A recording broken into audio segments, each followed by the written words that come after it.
hari ini bahkan indeks keyakinan konsumen menurun.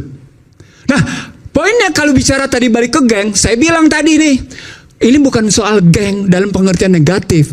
Geng bisa jadi dalam pengertian kelompok. Nah, sekarang pertanyaan, ini kan posisinya kalau dibalikin begini, Prabowo sedang melanjutkan apa? Kan dibalik pernyataan geng itu adalah Prabowo sedang melanjutkan apa? Kalau memang kita ketahui di era SBY kayak gitu, di era Jokowi dulu kayak gitu, orang bertanya, Prabowo mau kemana nih? Kenapa begini? Dalam ilmu kebijakan namanya ada dua. Apa yang discontinuing, apa yang continuing.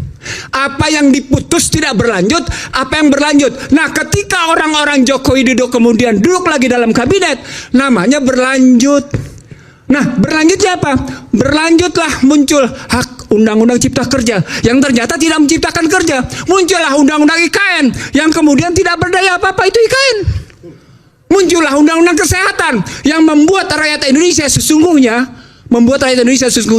tidak punya kedaulatan dalam kesehatan. Artinya tunduk ada pada namanya Badan harus Kesehatan ada Dunia. perubahan radikal.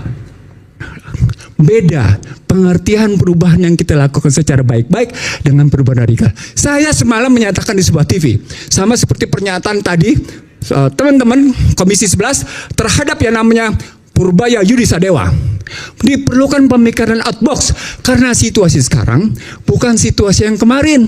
Situasi sekarang adalah perang hybrid, perang totalitas. Maka ketika dia hadapi dengan business as usual, biasa-biasa saja, dia tidak akan menyelesaikan masalah. Nah, itu kalau kita mau ambil ke situ. Lalu kalau rakyat mau bersuara tentang ini, maka dengar rakyat. Kenapa kemudian malah naikin pajak 12%?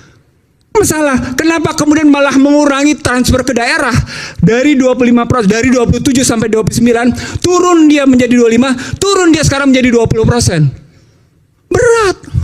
Padahal namanya, tahu nggak? Hari ini berita apa? Sejumlah hotel dan restoran terancam tertutup karena transfer ke daerah makin berkurang, sehingga tidak berdaya. Apa poinnya? Salah alokasi, misallocation. Dampaknya tidak melahirkan stabilisasi, dampaknya tidak ada rasa keadilan. Artinya yang Anda bicara tentang radikal, perbaiki dulu model berpikir fiskalnya, perbaiki dulu model berpikir moneternya, baru bicara ekonomi sosialnya. Karena dampak dari fiskal dan moneter itu adalah seperti yang kita bahas ini sekarang. Baru kita masuk ke dalam sistem politik, berdampingan dia mikirnya mestinya. Begitu, Aiman. Oke, baik.